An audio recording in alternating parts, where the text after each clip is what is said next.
Hey everybody, welcome back to the Working Man's Whiskey. I'm Bobby. Guys, today's review here, Glenmorangie 10, the original. Guys, more than anything, I'm a bourbon guy. Every once in a while I'll review some Irish whiskey, Scotch. I've reviewed several blended Scotch whiskeys, a few single malts. Rye, of course. Definitely some rye whiskeys out there. But it's funny. Every once in a while, probably more than once in a while, but I have this itch for some Scotch whiskey. I'll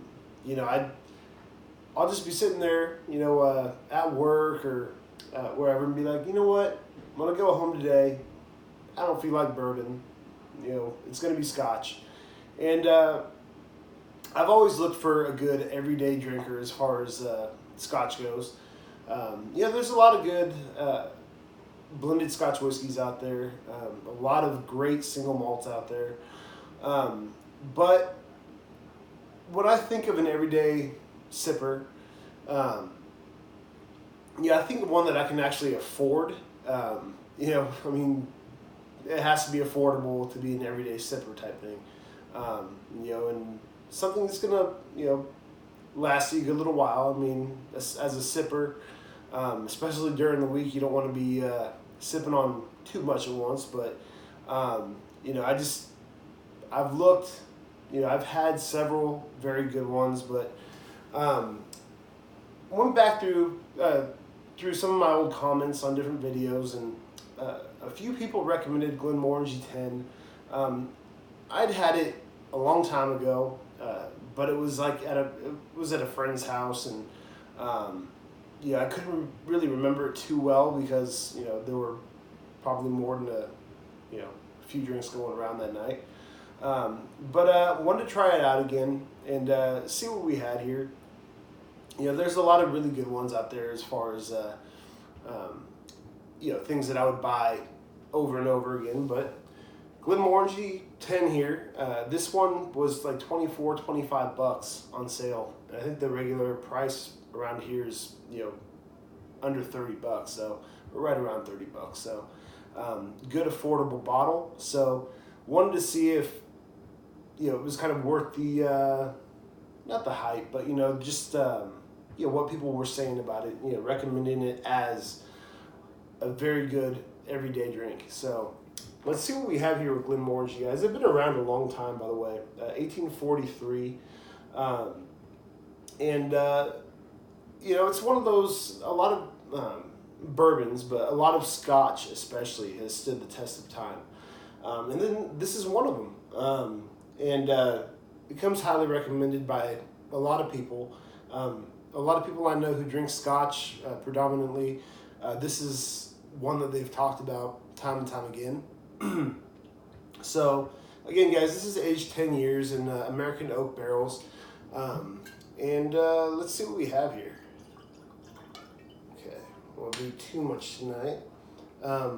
Read you back of the bottle here real quick, guys. It says Glenmorangie Original balances honeyed sweetness with notes of citrus, almonds, and creamy vanilla for a rounded complexity and enticing smoothness. And year after year, experts have honored our whiskey with a host of prestigious awards. So, a lot of people have had a lot of great things to say about Glenmorangie over the years. I talked to my sister, my older sister, and my brother-in-law. They drink more Scotch than I do.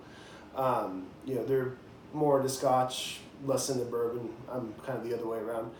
But I love hearing them talk about what they'd recommend, and because there are so many good Scotch whiskeys in the world, and they've had them all, or they've had a lot of them, but this is one they've gone back to more than once in our conversation. So another reason that I wanted to get this and see what we have. So guys, in the glass, it's a pretty light color. It's a light honey color there.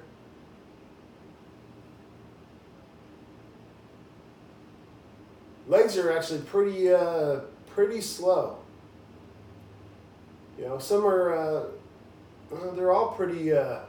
Some are thinner than others, you know, but they're all pretty slow in there. So looks pretty good. Nice, nice consistency in the glass there. And on the nose, guys, this is one. As you can see, I keep on talking about, you know, is this one that I would, you know, have as an everyday sipper as far as a Scotch goes. As you can see by the bottle, it's you know, I've had it for a while, but this is one that I've gone back to several times. So just a little spoiler alert. I've enjoyed this quite a bit. So let's take another nose. So first things I get on the nose there, you get the maltiness, of course, but I'm hit by a good bit of vanilla, like sweet vanilla, almost a custard type note. I get citrus in there. It's kind of like an orange peel, orange zest type thing.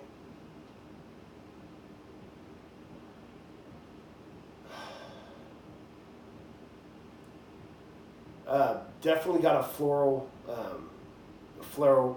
scent about it. But yeah, it's got a nice sweetness from that sweet vanilla custardy type thing. The fruit in there, the citrus, I would say, more than anything. The orange zest type note to it. That maltiness, very, very good malty note there. It's got a little bit of a nuttiness to it. Definitely said almond on the bottle, but you definitely get a little bit of a nuttiness to it. Just got a very nice nose, very soft nose. You know, just you can smell the smoothness in the glass, guys. So let's take a taste.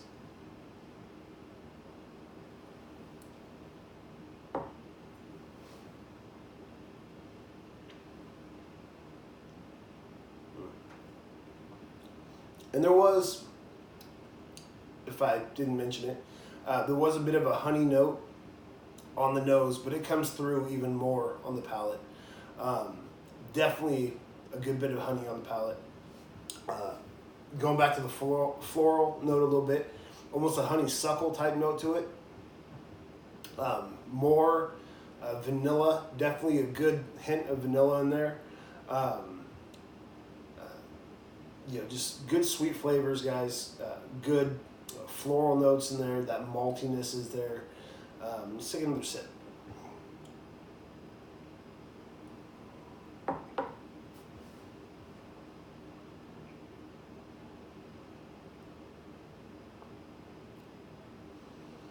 And guys, I definitely see why this is a lot of people's everyday sipper. This, to me, I mean, I love all kinds of Scotch, I do. As I said, I'm more of a bourbon guy, but I love Scotches from all regions. I like the Islas, you know, just that smoky peatiness. Speysides, you know, tend to be a bit lighter. But this one here, guys, this one is one where I get everything that I like in a Scotch. I get the maltiness, a little bit, I feel like, I mean, it's not a peaty type note necessarily, but it feels like there's a little bit of smoke in there as well, you know, with this one. Definitely get those sweet notes, that vanilla, that custardy type note. You know, and I love whiskeys, guys. Like, I'm not talking, you know, Jim Beam vanilla and all that. You know, I can do without the liqueur in my whiskey, but when you have that natural sweet vanilla note, like, you know, from the barrel, that is what I love, and this has that. You know, but it's subtle. It's not too sweet, but it's got that maltiness and that honey note. Just a lot of great things going for it. Take one more taste and give it a score, guys.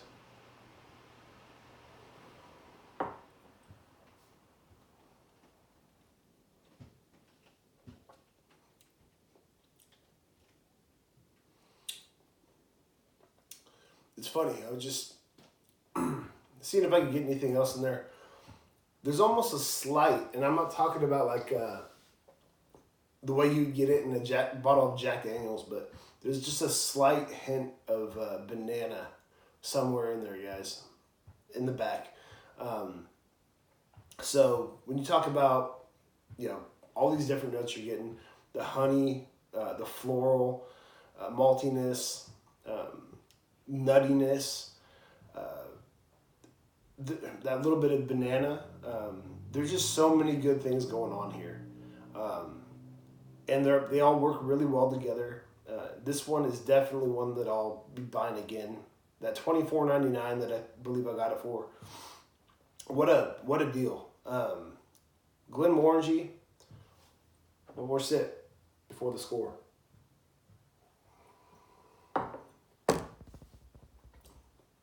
Sorry, guys.